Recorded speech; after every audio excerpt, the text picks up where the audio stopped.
Imagine stepping out into the streets of New York City. Not the city of towering skyscrapers, yellow taxis, and millions of people. Instead, you find yourself in a town of just 60,000 residents. There are no cars, no subways, no traffic lights, no Empire State Building, no Central Park, no Brooklyn Bridge.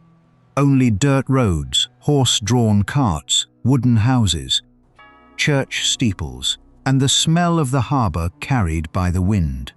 Today, New York is one of the most powerful cities on Earth.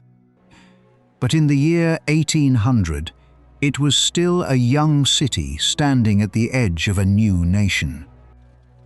This was a place where wealthy merchants lived alongside dock workers, where pigs wandered freely through the streets, and where the future financial capital of the world looked more like a provincial European port than a modern metropolis.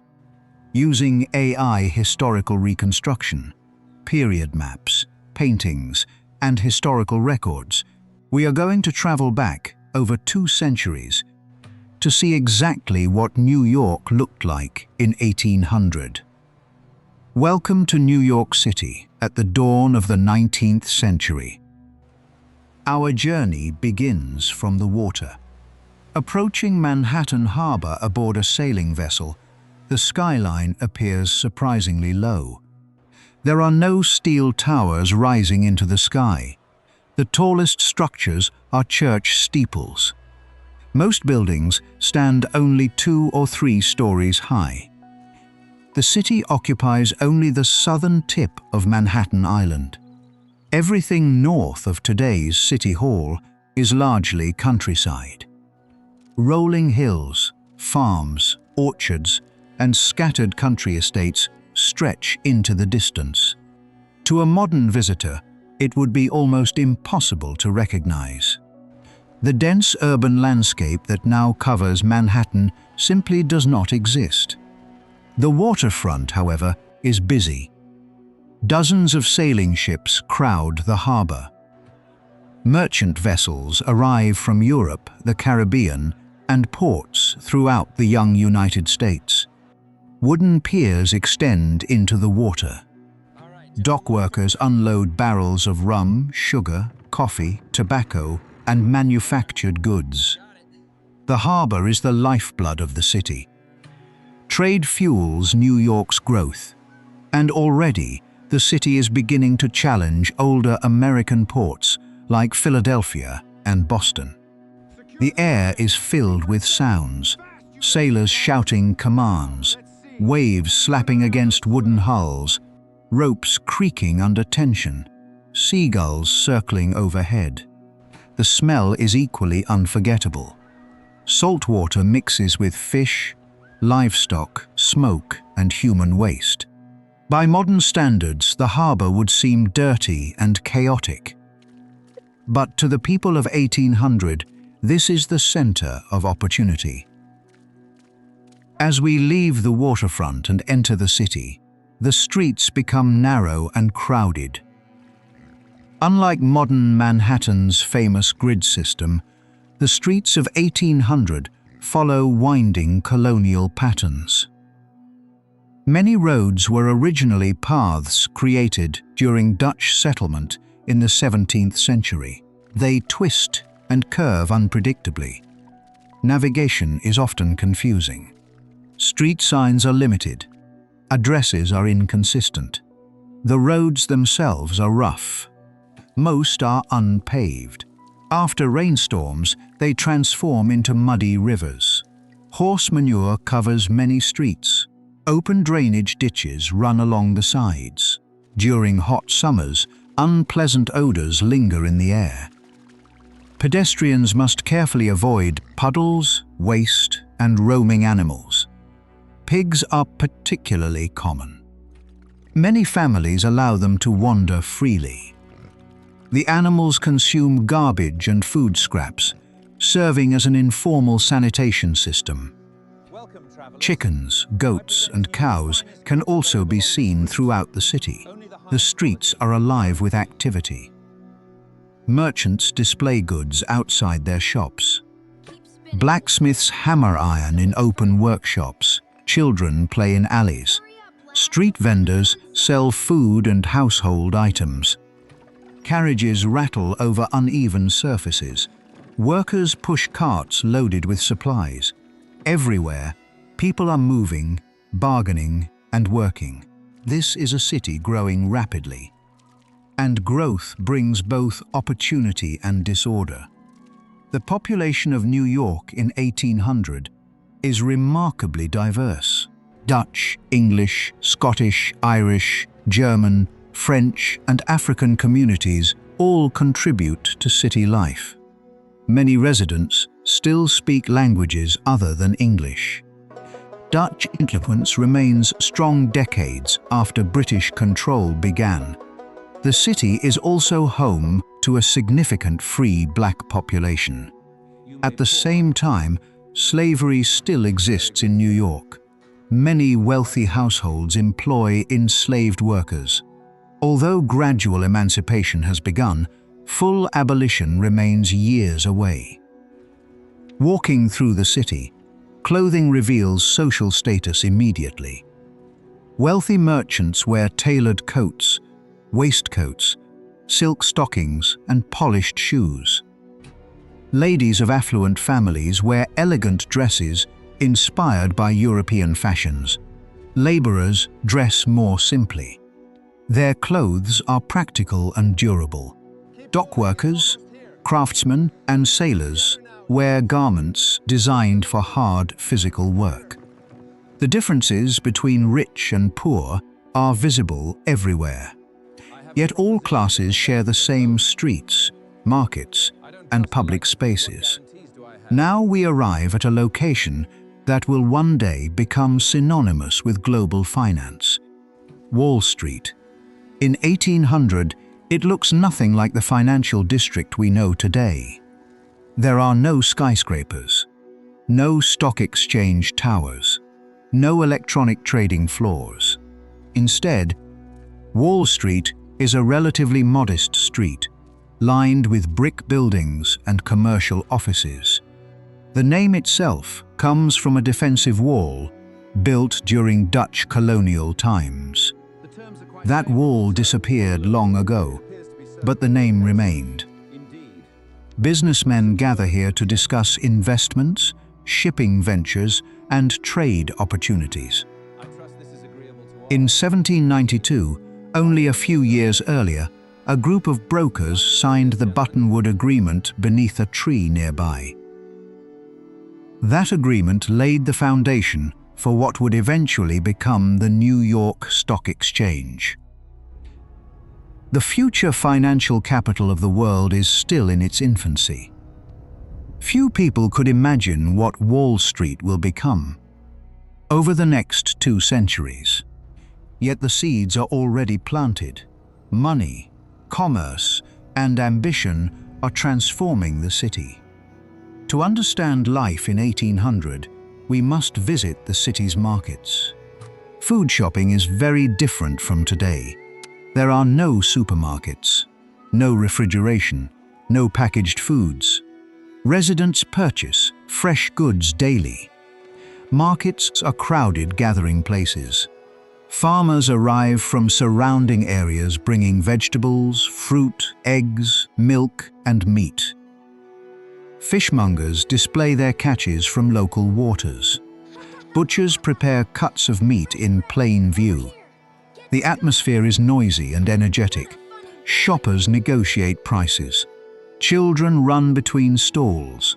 Vendors compete for customers. Freshness is essential because food spoils quickly. Seasonal availability shapes diets. Winter offers far fewer choices than summer.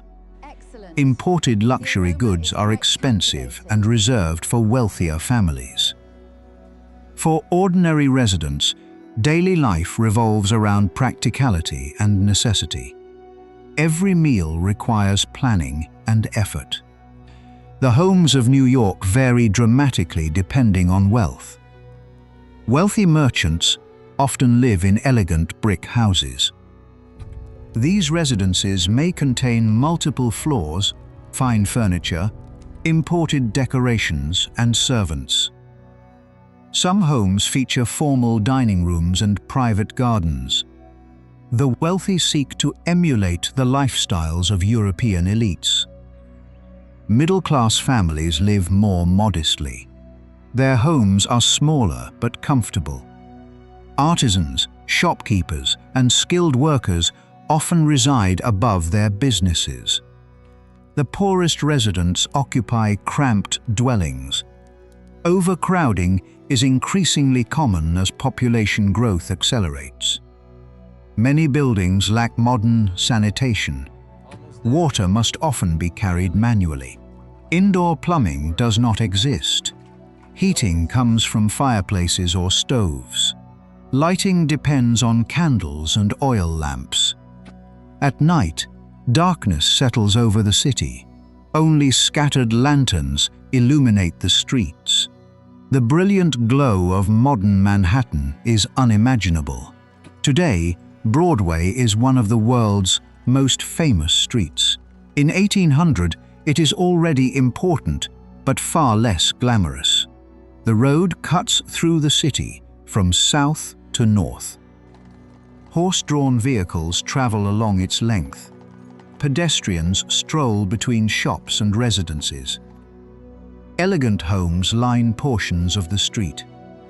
Some of the city's wealthiest citizens choose Broadway as their address. As New York expands northward, Broadway becomes a major artery of development. Yet compared with today's bustling avenue, it remains quiet. Traffic is limited. Buildings are low. The pace of life is slower. People walk more frequently than they ride. Distances that now seem trivial feel significant in a city without modern transportation. The roue of the horse. One of the most striking differences between 1800 and today is transportation. The horse dominates urban movement. Everywhere you look, horses are working. They pull carts. They transport goods. They carry passengers. They support nearly every aspect of city life. Stagecoaches connect New York with surrounding towns. Travel remains slow and uncomfortable. Road conditions are poor. Long-distance journeys require patience. For many residents, walking remains the primary means of transportation. The consequences of horse-powered transportation are visible everywhere. Manure accumulates in streets. Stables occupy valuable space. The sounds of hooves echo continuously through the city. The horse is as essential to New York in 1800 as the automobile would become a century later. Churches play a central role in community life. Their steeples dominate the skyline. Sunday worship is an important social and religious event. Different denominations maintain active congregations. Many churches serve not only spiritual needs, but also educational and charitable functions. Bells ring throughout the city. Their sounds mark the passage of time and important occasions. Before modern communication technologies, churches help connect communities. They provide stability in a rapidly changing society. For many residents, church life forms the foundation of social identity. The year 1800 is a significant moment in American history. The United States is still a young republic. George Washington has recently left office. The nation is preparing for the election that will bring Thomas Jefferson to power. Political debate is intense. Newspapers thrive. Coffee houses serve as gathering places where citizens discuss national affairs. New York itself briefly served as the first capital of the United States just a decade earlier. Many residents remain deeply engaged with questions about the future of the country. The city reflects both optimism and uncertainty. America is expanding. Trade is growing. But the future remains unwritten. As evening approaches, New York undergoes a dramatic transformation. Without electricity, darkness arrives quickly. Oil lamps flicker in windows. Lanterns provide limited street lighting. Shadows dominate the landscape. Businesses close earlier than they do today. Most residents remain close to home after sunset. The city becomes quieter. Yet taverns remain active. Inside these establishments, merchants, sailors, laborers, and travelers gather. They share drinks, exchange news, and discuss politics. Stories spread through conversation rather than electronic media. Information travels slowly. Human interaction remains the primary source of entertainment and communication. Looking across the city at night, the darkness feels profound. Modern New Yorkers are accustomed to endless illumination. In 1800, darkness is a normal part of life. Life in New York is not easy. Disease poses a constant threat. Medical knowledge remains limited. Outbreaks of yellow fever have devastated the city during previous years. Residents fear epidemics. Sanitation problems increase risks. Clean water is not always available. Fire is another major danger. Most buildings contain large amounts of wood. Open flames provide heat and light. A single spark can destroy entire blocks. Crime also exists. Although New York is smaller than today, maintaining order remains challenging. Night watchmen patrol streets, but law enforcement is far less organized than modern police departments. Despite these difficulties, people continue arriving. Opportunity outweighs risk. The city offers possibilities unavailable elsewhere. Perhaps the most astonishing sight for a modern visitor would be looking northward from the settled city. Instead of endless buildings, you would see open land, fields, forests, streams, rocky hills, farmhouses. Much of Manhattan remains rural, areas that will one day contain Times Square, Central Park, Harlem, and the Upper West Side are largely undeveloped. The island feels enormous compared with the city occupying its southern tip. Few residents can imagine the future. They cannot foresee millions of people. They cannot foresee skyscrapers. They cannot foresee subways running beneath their feet. They cannot foresee airplanes crossing the sky. Yet the foundations of that future are already present. The harbor, the merchants, the immigrants, the ambition. These forces will transform New York into one of history's greatest cities. The 19th century will bring extraordinary transformation. The population will explode. Immigration will reshape the city. The street grid will expand northward. Industry will grow. Railroads will arrive. Bridges will connect boroughs. The skyline will rise higher every decade. Technological innovations will change daily life. Gas lighting, telegraphs, elevators, electricity, steel construction. Each development will push New York closer to the modern metropolis we recognize today. The quiet port town of 1800 will eventually become the economic and cultural center of an emerging superpower.